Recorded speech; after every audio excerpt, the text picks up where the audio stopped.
we have everyone. So hello everyone and welcome. Good morning, good afternoon, good evening, wherever it is that you're dialing from.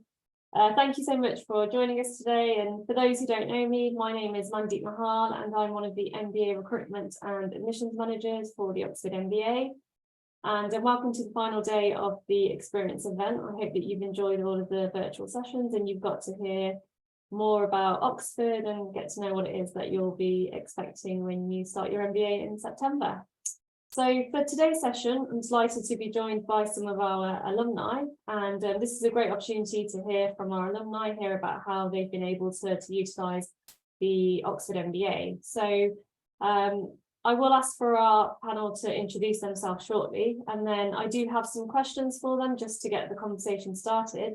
But if there are any questions that you do have for our panelists, please use the Q&A function to submit those questions and we'll do our best to get to those.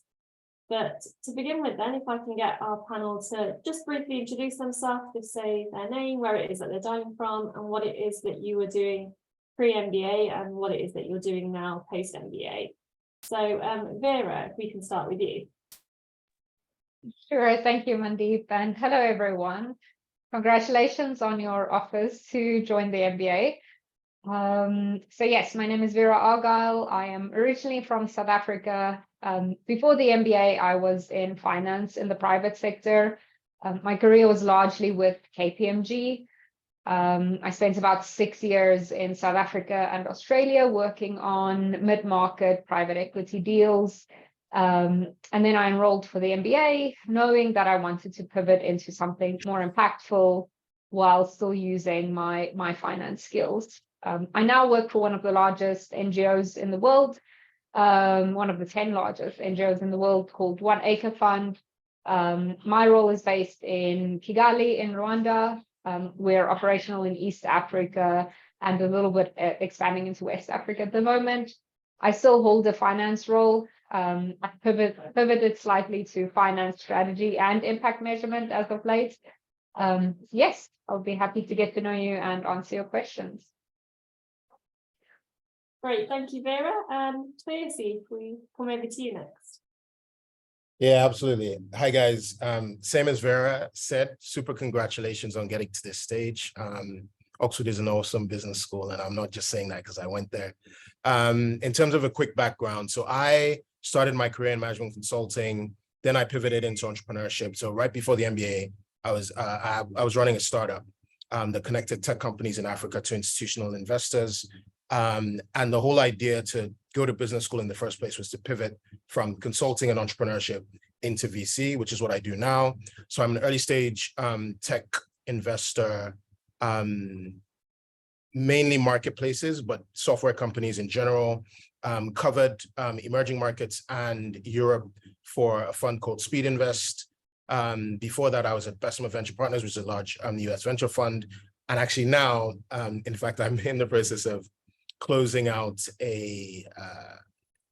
I'm negotiating an offer to join a new fund, basically. But anything early stage, anything tech, anything Africa and emerging markets, I'm your guy. That's me in a nutshell. Thanks.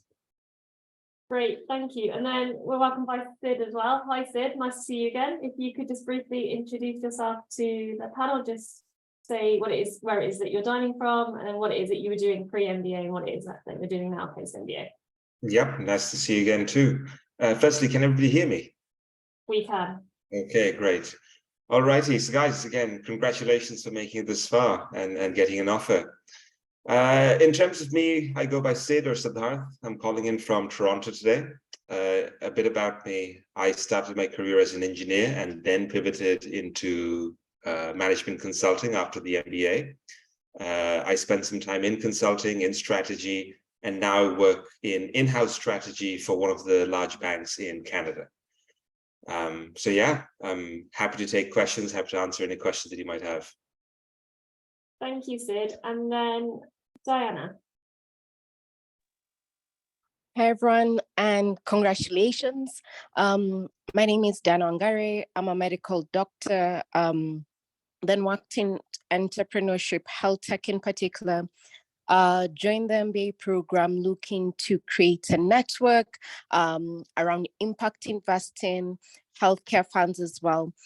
Post MBA, worked in trying to launch my own VC fund, which is still an ongoing process. So currently I'm working in a media company, in particular working on their venture building and innovation strategy.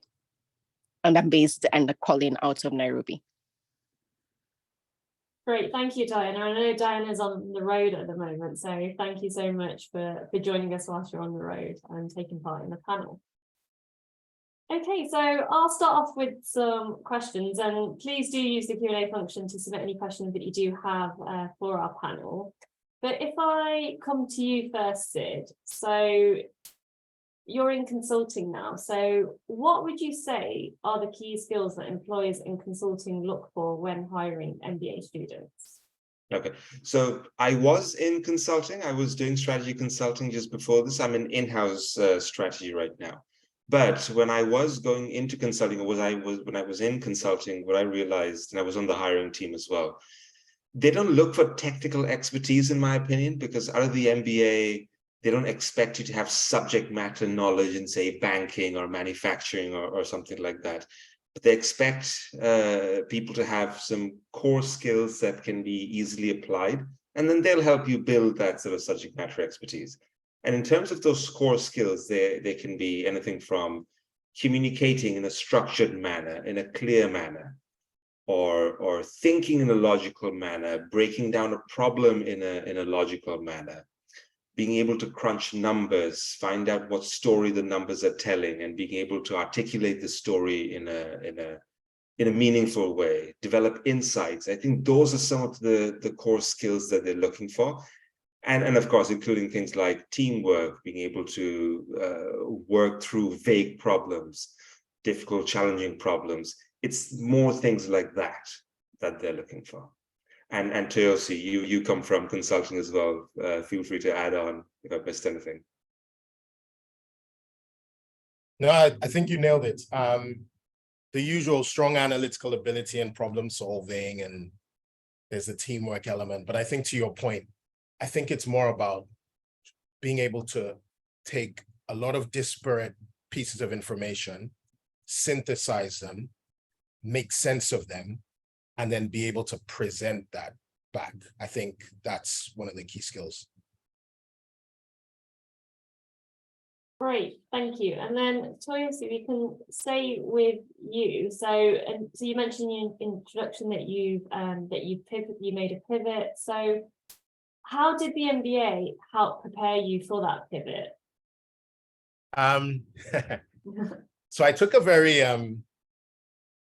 as is the nature of venture capital, I took a very risky route to where I am now, which was I basically didn't go to any consulting career day. I didn't bother with big tech. I didn't bother with investment banking. I literally put all my eggs in one basket and went down the entrepreneurial finance or the venture capital route. And what that meant was, if you know anything about VC, there isn't really a recruitment process for that. So it's more about building relationships with existing VCs, trying to help them to do their job better without actually being paid for it. And just trying to be helpful. So you come across a company that fits their thesis, you share it with them. If you see an interesting article, you do that, et cetera, et cetera. So to answer your question, I basically aligned myself with the professors that taught the modules that would contribute directly in terms of content to venture capital as an asset class. And then off the back of that, I used their networks as well as LinkedIn to basically connect to a whole bunch of people in the industry and basically let them know that, look, I'm here, I'm at business school at the moment. And by the way, I worked for a fund at the same time called Creator Fund. We also have the Oxford Seed Fund, I think it's called, which is like, it simulates a fund. It is a fund, but it's very, very tailored to Oxford and Said Business School. But essentially, through that, you can get to meet a lot of people in the industry. And when they know that you're looking, you tend to get a lot of inbound references, inbound offers in terms of like, well, there's this fund that's looking for a role and there's that fund and they're looking for an internship here. And you're basically front of mind. Why? Because you're helping them in the first place and you're getting advice from them as to how to navigate that sector. So yeah, that's how I would say that Oxford contributed to that pretty significantly, actually. Great, thank you. And so, in fact, you mentioned the networks. I think the network is huge at Oxford. So you'll have your business, your side business school network, but I suppose you've also got the wider network as well. I think it's important to note that you are part of the University of Oxford. So Vera, I'm not sure if you've got anything to comment on in terms of how you were able to utilise the Oxford network to help accelerate your career post-MBA. Yeah, I've actually got a great story. I kind of knew pre-MBA that I wanted to pivot into something more impactful. My mind was set on impact investing, as many others are when they join the MBA. It's only one route that you can go, but because I come from the private sector, I was very much unsure what else is open to me. And I joined a co-curricular called the Impact Lab. Maybe some of you have heard about that. If not, you'll hear about that very soon. And in this Impact Lab, one day we had a previous alumni come to present to us who worked for an fund in Kenya at the time. And he was demonstrating what impact measurement looks like in the agricultural sector, demonstrating how we collect harvest from farmers, how we weigh it, and then measure the profits that the farmers make, and then book that impact. And my mind was blown because before this, impact measurement was kind of hypothetical to me. And I mean, that's one story. But shortly after, I kind of kept my, in the back of my mind was one acre fund, in addition to just looking at the impact investing network. And a few months later, it just so happened that the role I'm in now came open. And when I read the role description, I was like, this is my job. I know that this is my job. And it took a few months to apply, and here I am a few years later. So definitely, I'd say be a little bit deliberate in what you decide to do after the MBA. It doesn't need to be as specific as I want to become an impact investor, but be a little bit deliberate in where you want to pivot to, whether that's a sector or a different, area of speciality, and take as many courses and opportunities and networking events that contribute to that. Because I come from finance and the private sector, I kind of decided, I have enough network in the finance private sector, so I'll probably miss out on those networking opportunities and then extend myself more in the impact network. That's great. Thank you, Vera. Mandeep, can I add just one quick thing? Because Vera said being deliberate. And I think if I go back to what I was saying about taking a risk, the MBA is very short. It's not even a year, right? It's like 10 months or something. So there isn't a lot of time to sort of, in my opinion, purely my opinion, to try many different things. By the time you try many different things, you kind of find, oh, hang on, I haven't really committed to anything. Time is running out. I don't have a job, etc. So I think being deliberate, if you can, as early as you can, is helpful, because then you can almost channel all your energy into one track, if that makes sense. That said, the MBA coming out is such that it gives you a variety of skills that enables you to do many things anyway. So be deliberate, but don't fear if you haven't got anything or you're still not sure by the end, because you can go into many different roles.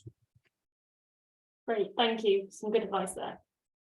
And then I suppose speaking on carrying on with the theme where there's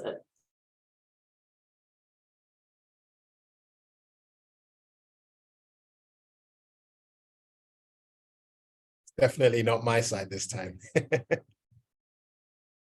Mandeep, I think you've gone, I think your internet's frozen. maybe as it's going on, just picking out the networking aspect and looking at it from a perspective of why we chose Oxford, right? Because I've seen it's one of the questions that has come up in the Q&A, right? I know certainly from my end, why I chose Oxford as opposed to maybe LSE or another business school was simply from a geographical perspective, looking at which of the schools had a bigger network in Africa, also looking at Oxford as a broader university as opposed to just the business school, right? Because then at Oxford, you're at the business school, but you could easily, in my case, go to the medical school, right? You're part of the collegial system, right? So then the network is replicated that much fold, right? So this was part of the informed decision making around why Oxford as opposed to LSE or INSEAD or any other school as well. I don't know what your thoughts are, Vera, C to C. I think I'll add something, and this is a bit in continuation with what you mentioned, Teosi, in terms of looking for a job and maybe sometimes getting an anxiety. Oh, I've already through a term or 2 terms and I'm still looking for jobs. One thing I'll say is everybody ends up with a job. And if there's one thing that I could do differently when I was at the MBA is stop stressing about applying to jobs and spend more time enjoying my time at the university, attending all the events, attending all the activities, and stop sort of cooped up in my room spamming job applications. So I'd say make the most of your time there, because as Teosi said, it's less than a year, it's only 10 months. So try to make the most of those 10 months. Great, thank you, Sid, and thank you, Diana. Sorry, apologies, my internet was cut out. So thank you for answering that question. So we can go towards some audience questions now. I see some questions that are coming through on the Q&A. So we have a question from Matthew. Hi, Matthew. So Matthew is asking if there's any tips on time management during the MBA. So is it realistic to consider joining 1 or 2 sort of university sports teams and perhaps a co-curricular? So good question, actually. So I suppose it'd be, I don't know who wants to take this first, but I know, Toysi, you said that you're involved with a number of things on the MBA. So maybe you want to sort of give your advice on how you're able to manage your time. So first things first, I have a very understanding wife who I basically moved to Oxford with a young family. And I know that, you know, my wife took a lot of the burden away from me from that perspective, from a family perspective. On the more like academic and extracurricular front, however, I think, and it actually goes with what I was saying and what Vera mentioned about being deliberate, because I wanted to get into venture capital. So I mentioned, and just to recap for anyone who's joined us since then, I was doing 3 things while I was doing the MBA. So the MBA was 1, working for Creator Fund, 2, and then 3 was running my startup, which connects tech companies in Africa to institutional investors. Now, if you think of all those 3, they're actually kind of the same thing, just in different facets. Fine, a startup is different to a fund, right? But because it was in the startup arena, and actually it's matching companies with funding, which a venture capital firm actually does, except that they're the ones actually deploying the funding. And I was doing an MBA to actually pivot fully into that world. There was a little bit of alignment. So I was able to do all 3. It was quite tasking, but I was able to do all 3 nonetheless. I think from a time management perspective, however, schedules are insane, like just daily schedules at the MBA. It's pretty much, Vera, correct me if I'm wrong, wasn't it like 9 to 5 every day or something? I think that's what it was. Anyway, and then all the rest of the time, you basically have to, it's a trade-off between super socializing and doing stuff that you're passionate about, that might also play into career, like in my case. But I do think there's time for everything that's important, 100%. It's all about prioritizing. How do you do that? Well, I think you basically have to decide, and don't tell any professor that I said this, but you basically have to decide which lectures you can afford to miss, some of them, to trade for something else that you might prefer. As long as you catch up and you do well in, the exams and the papers and all that, which, by the way, a lot of sleepless nights, but we got there in the end. But yeah, I don't know if that's helpful for anyone. Vera. Yeah, I think coming into the MBA, the best piece of advice I received on this, and I see there's another question on the same topic, is do one thing for your mind, one thing for your body, and one thing for your soul. So the thing you do for your body is exercise, joining a sports club. I tried out rowing for the first time. One thing for your mind is not classes, something extra, something that either something you want to learn that you know nothing of. You can join a society or a club on chess or debate or whatever it is to expand your mind. And one thing for your soul, just to keep the balance and keep yourself at rest. And I went quite deliberate into that. And I said, I can't join 3 or 4 sports clubs, even if I want to, and even if it looks interesting. I think the first week or 2 when you arrive at Oxford, you'll have the opportunity to try out everything. But go for those 2 weeks and try horse riding and fencing and everything you've never had the chance to try, and then make a decision on that.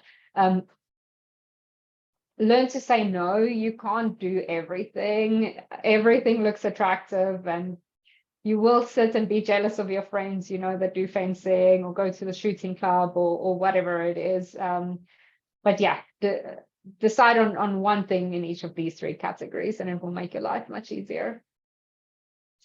Thank you. That's good advice, Vera. Sid, have you got something to add? That just to mention that if you want to do several different things, I think the way a day at Oxford is planned is such that I think you'll have, if you're interested in rowing, you have to wake up early in the morning. There's no workaround to that. And I think it might be similar to other sports as well. You have to attend it at 6 a.m. or 5 a.m. or whatever ungodly hour you have to be there. Then you have your classes from 9 to 5, which I think is 4 days a week. You have one off to do career stuff or whatever you'd like. So, and after the 5 p.m., that's when you have all of the events at the Oxford Union, and then that's when you have events at your college. So you do have time to do different things, but keep in mind, if you want to do everything every day, you might burn yourself out. It might get tiring to juggle everything. So as Teosi said, it's about prioritizing. What do you want to do? Great, thank you. And then Diana, I'm not sure if there's anything that you'd like to add to that question. Maybe also just looking at a buddy system of sorts. So if someone is interested in this event or in a certain industry, and they're bound to attend the events in that industry, you could make that a friend or someone who you could check with and say, okay, what's happening on that side? What's happened in this event as well, right? Since you can't go to everything, that might help as well. Yeah. Great, thank you, Diana. Okay, so we have a question from an anonymous attendee. So in terms of thinking about other offers that they have, so did anyone have offers from INSEAD or LBS? Or even just other offers? I suppose it's more about what made you choose Oxford over other schools that you were applying to. So I think it would be great to hear from all of you in terms of your reasons of why it is that you went with Oxford. So I'm not sure who wants to take this question first. Diana's already added a little bit when you dropped off. My brief perspective was, it was a little bit logical. By the way, I didn't get 3 offers, but then I didn't apply to all 3. I only applied to 1, which is Oxford, and I got in, thankfully. But I did experience all 3 before I applied. And I wanted to go to Oxford. And to be honest, what tipped it over? A number of things. I'm very passionate about Africa. Oxford is big on Africa. 2 was, there was the fact that of course, a lot of people think capitalism is bad. I don't think it is. I actually think capitalism and socialism can coexist. In fact, they almost need to coexist. And I think the fact that Oxford is very much more than just making money, that appealed to me as well. And then the third thing was, actually the people at Oxford were very different. Just like when I say the people, I mean the staff, people like Mandeep, and there was Amy, who I had the opportunity to meet, and the time of the day and the efforts that they put into just making sure that before I applied, that I had all the information that I needed, any questions I had, whether there's sponsorship, blah, blah, blah. It was a lot more human. And so I remember going to Cambridge and I just thought, there's no way I'm applying here. Like, no. So yeah, I don't know if that helps anyone, but might be a bit wishy-washy, and maybe soft or whatever, but that's just real. Thank you. Vera, do you think- I'd like to add something Yeah. onto that. For me, when I was going through the selection process, firstly, I wanted the MBA to be a part of a university rather than just a business school for the networking aspect, because you get to network with a lot of experienced people, a lot of really bright minds from various different fields who might help you later on in your lives and career.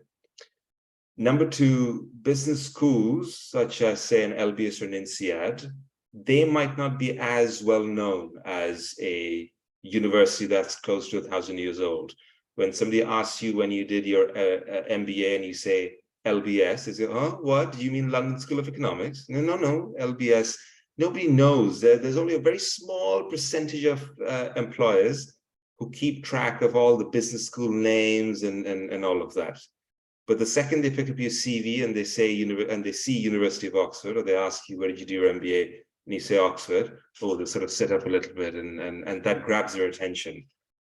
And that's why I decided to go for Oxford rather than just a business school alone. Great, thank you, Sid. And then Vera, I suppose to hear from you about your experience in terms of choosing potentially other schools. Sure, I can echo what everyone else said. What I'll add is, so I applied to Cambridge and INSEAD, focus on a one-year program. It's the genuine focus on impact and the way that impact skills are embedded into the coursework and the co-curriculars and things like that. I think other universities are slowly catching up. But it's still neatly carved out. You can take this one course on impact investing, and that's about it. That's what you're going to learn and move on. Where with say business school, it's really like interwoven into many of the subjects, many of the debates that we have, and in the co-curriculars. And that's what I was looking for, to learn every day, not just in a very structured way. Great, thank you, Vera.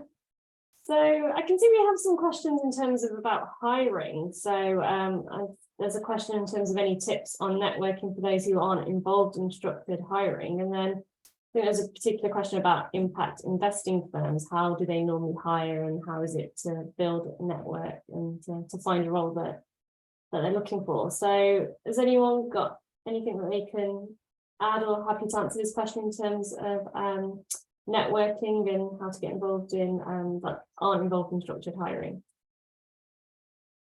Sure, I can take a stab here. It's not as structured as investment banking and consultant hiring, for sure. There's also a lot of subspecialties within impact investing. I assume the question alludes to an investment role, so a finance heavy role. Yeah, it's about networking. I think, again, within impact investing, there's a lot of sub players. Some invest directly into entrepreneurs. Some are funds of funds, which are larger companies. Some are more private equity adjacent, focusing more on financial returns and a little bit less on impact pieces.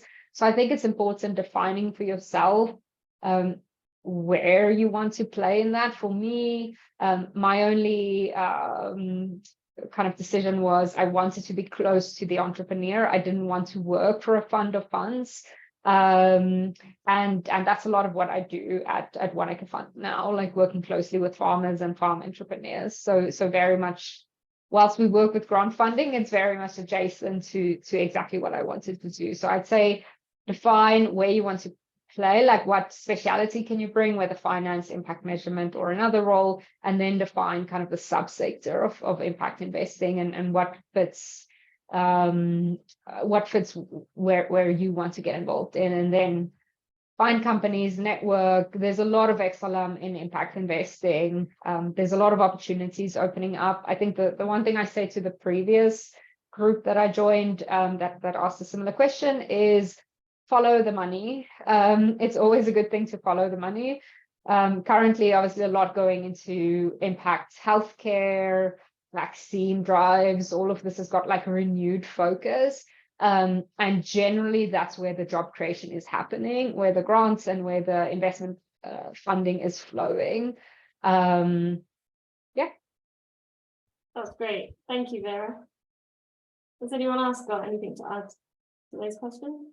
I think I'll add a little bit onto that, and maybe this one might be more geared towards the consulting and the investment banking, those types of jobs.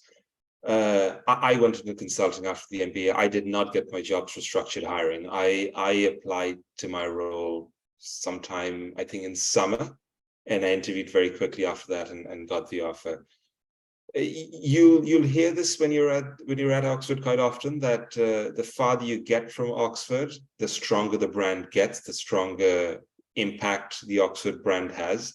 So for me, just applying online to the link did the job. Sometimes you don't need to network because the Oxford brand is just that strong. So, and I see there's another question related to what if I don't want to make a geography jump? That's what I did. I went to the UK, then I applied to jobs in Canada from the UK. And I didn't need that extra bit of networking. I had applied just through the careers portal, and that seemed to trigger all the interviews that I could have asked for. Great, thank you. Diana, Toyso, I'm not sure if there's anything that you want to add. No, okay, great, thank you. So, and I think Sid, yes, I've seen that there's a couple of questions about geography. So, so I know that you mentioned you went back to Canada. I'm not sure, Diana, in terms of your geography as well, if there's anything that you want to add in terms of for someone who's looking to target jobs back at a location that they were already at before. And I think this just sort of revolves around the point about being deliberate, right? My mind was, I'm coming back to Africa. I'm from Africa as well. And maybe what I wanted to expand was beyond East Africa, now be more familiar with South Africa, West Africa, right? So I was very keen on making friends with Touristy, for example. So then I was quite clear from the beginning that the Africa focus would be a priority, right? So I got involved in the Oxford Africa Forum. I got involved in the Africa communities as well, right? Also sought out professors who had research work in Africa as well, right? So maybe it might not be deliberately in terms of events that you attend. And I think there's a point that someone mentioned as well. You could also seek out professors, other students as well, so that they can guide you. Because if you're open and you say, this is what I'm looking for, you might not be quite clear how to get there. But as long as you put it out there, people will reach back to you. Great, thank you, Diana. Okay, so please do submit your questions in the Q&A function. So I can see there's a question about the Careers Development Centre as well. So you have the Careers Development Centre, so that's a provision that's provided throughout your entire year of the MBA. So someone is asking if they can you talk about the Careers Development Centre and its role in landing your role?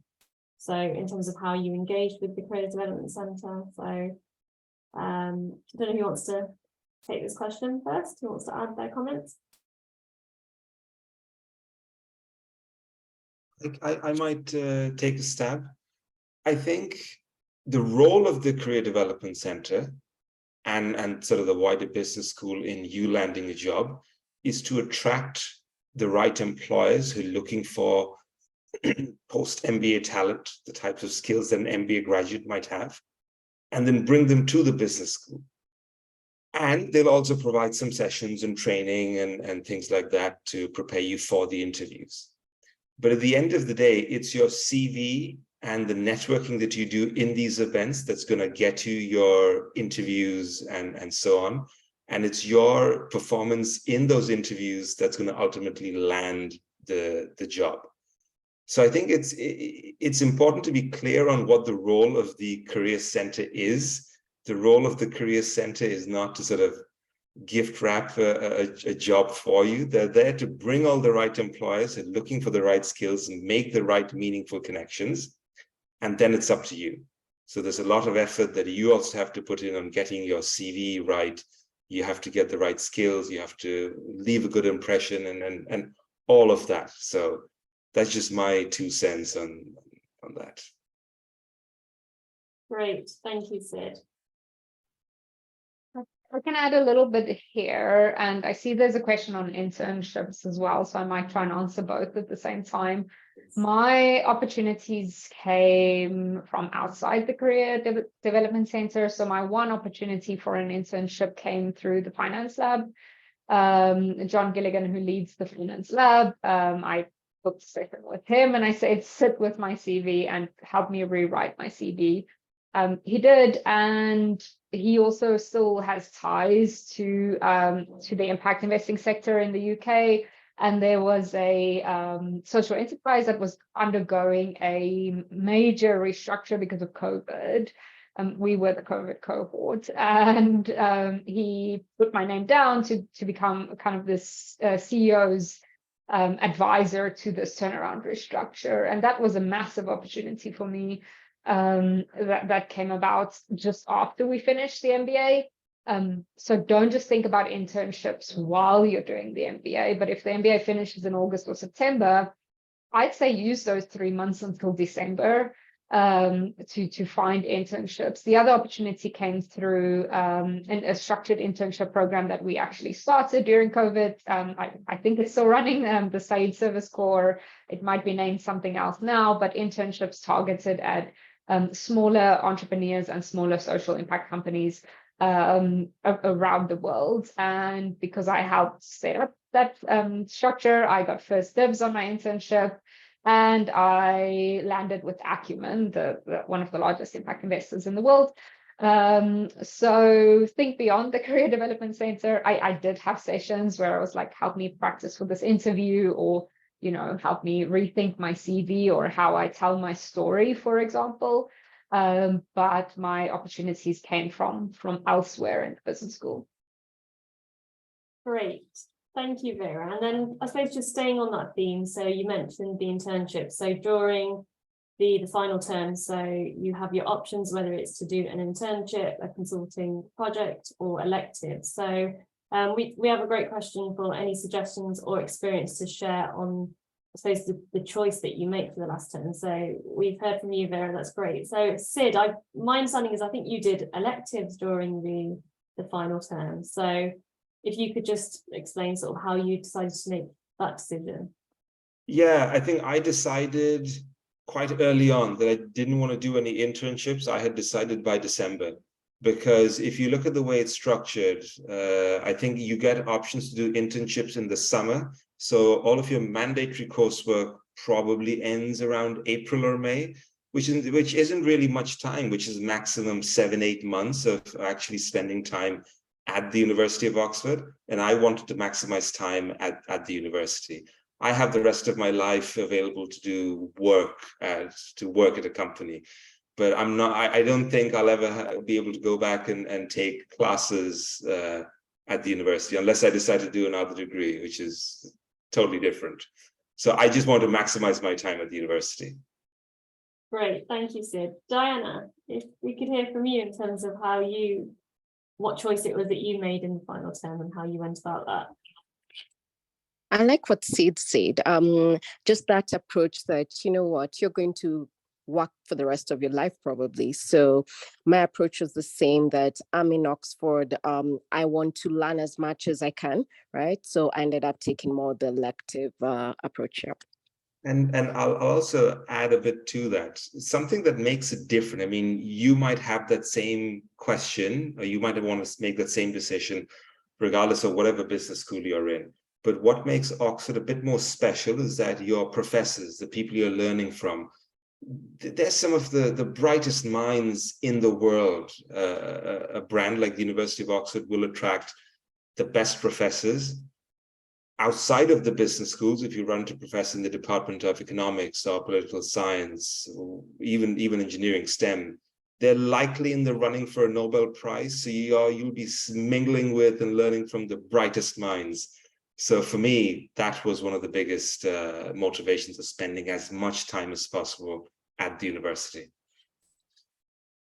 Great, thank you. And then Toyosi, we can hear from you in terms of what it is that the decision that you made during the final term, whether it was to do an internship, the electives, or the consulting project.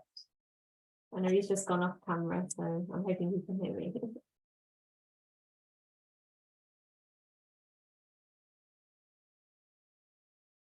Okay, we can move on. Toyosi can maybe answer that question. Oh no. Sorry, I'm here. So I did an internship.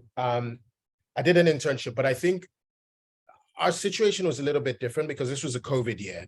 The one thing I will say is that do not waste the opportunity to really spend time with your classmates and really like bond and enjoy Oxford. Because even though I was doing an internship, my employer was in the US. And so I was on US time. So technically I kind of had the day free-ish. And then it'll go into early evening when I'm like interfacing with their side. But I would say definitely maximize the Oxford experience, despite if you decide to choose the internship route. Great, thank you. So we have a question about, and I think we've spoken a bit about the network, but maybe we can dive in a bit deeper. So how did you manage to build an international network during your MBA? So best tips for that. An international, it depends. Well, I'm sure, you know, you guys who are on the call, you probably know the stats, but we probably have one of the most diverse candidate pools on any MBA program globally. It's small enough in terms of like the different classes, but I think it's so diverse in terms of where people come from. It's unreal.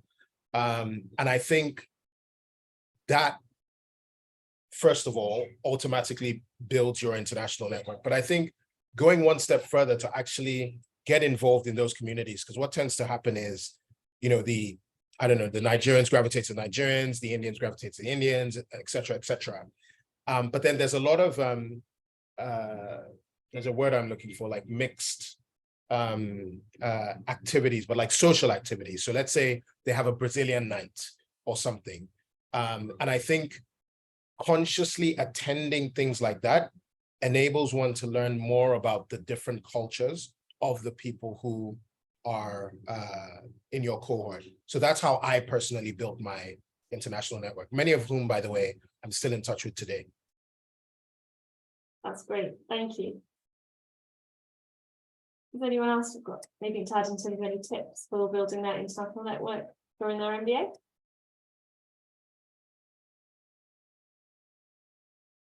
Okay, so I know that we're coming towards the end of the session, so we've just got a couple more questions that we can try and get through. So we have a question about how has Oxford continued to contribute to your career and life after graduation? So Sid, I suppose we can hear from you. Sure. I think the biggest impact going to Oxford will have, I think, is from a career standpoint. It really helps you sort of trigger those conversations with people you want to connect with, or get those interviews that you want to get. And I think this also ties back to one of the other questions I see online: how does the Oxford compare with US business schools in terms of global employability? Here's the thing: The second you have a brand name like Oxford on your CV, you will start to compete with the best of the best. Which means when you're applying for jobs, your journey for job hunting is going to look a bit different after you've graduated from Oxford compared to before. Because before, if you haven't got a brand name like Oxford on your CV, chances are you'll be competing with graduates from your local university or the local business school and so on. The second you have Oxford, all of a sudden you open up competition with the Harvards and the Stanfords of the world, including any top university globally. So you should keep that in mind, that although the Oxford brand will open opportunities, better opportunities, bigger opportunities, it will automatically invite a bit of competition from any leading business school. So keep that in mind. That, in my opinion, is one of the ways in which my sort of world changed. I was able to apply for and even get some jobs that I would not have been able to get either with an MBA or the Oxford brand name. However, in many instances, it was way more competitive because the pool of people I was competing with are going to be Harvard grads and so on. So keep that in mind, that you can maximize as much as you want the Oxford brand name, but you also have to put in the effort. Just having the Oxford brand name on your CV is unlikely to land the final job because things are going to get more competitive. Great, thank you, Sid. Diana, we can hear from you next.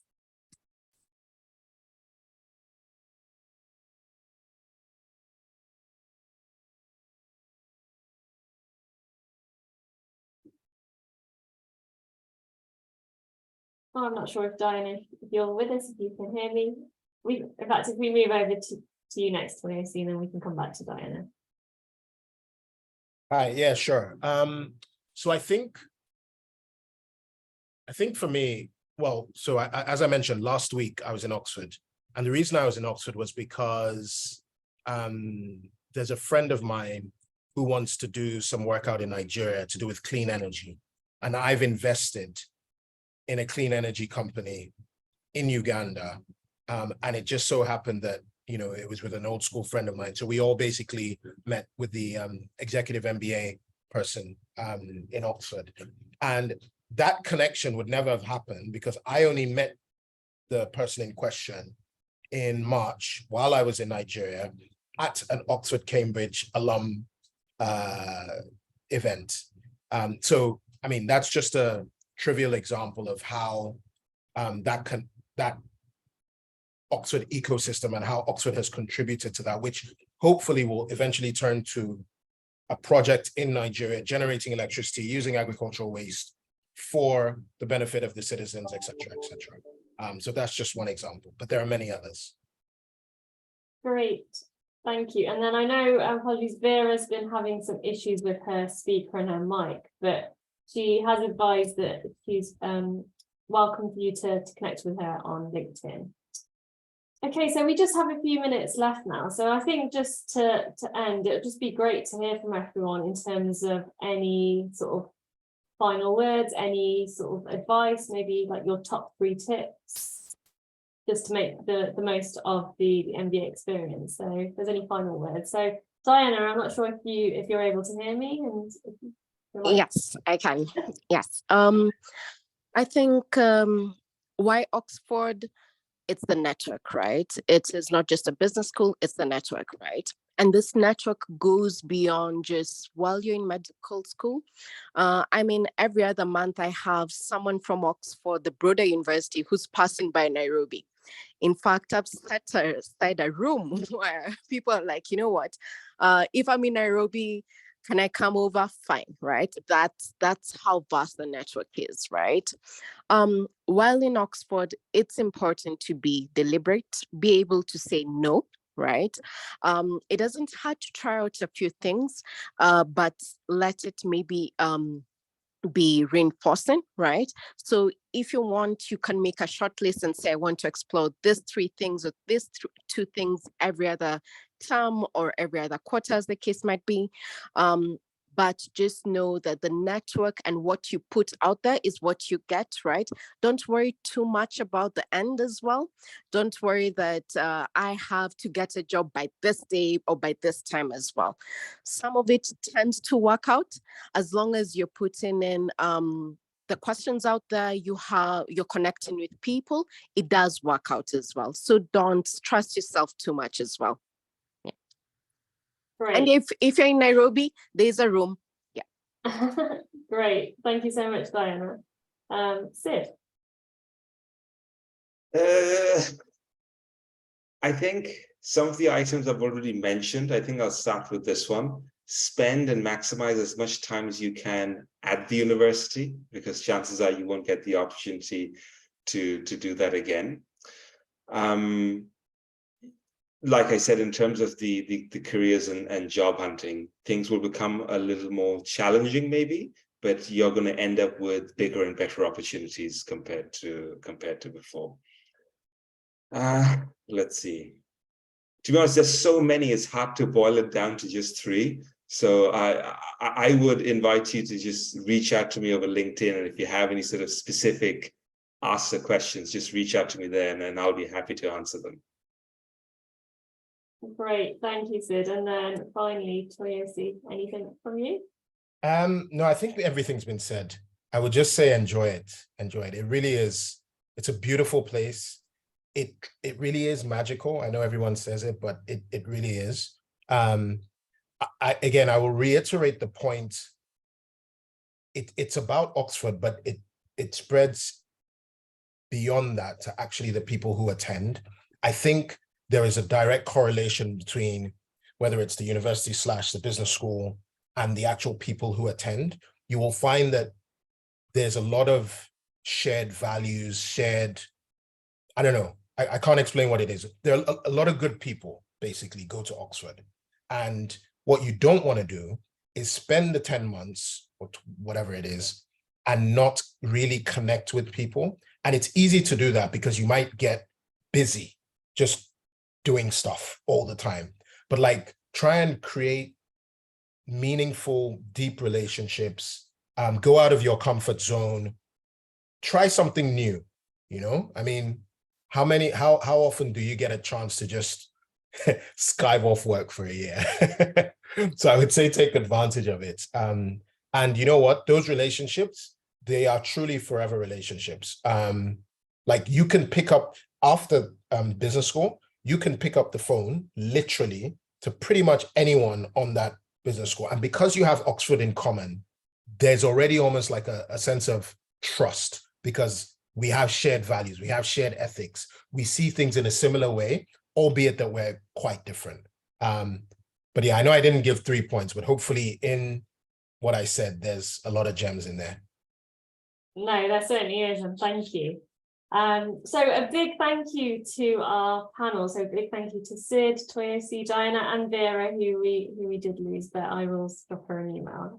Yes, it was really great to hear your experiences and your insights. And thank you to everyone who's dialed in, and thank you for your questions. So experience event does continue. I know that there is a walking tour, so you'll get to see a virtual walking tour of Oxford. So please do go ahead and join that session. I hope you enjoy getting to see Oxford. So a big thank you, and yes, bye for now.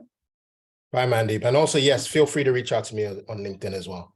Great. Thank you, everyone. Bye, everyone. Bye.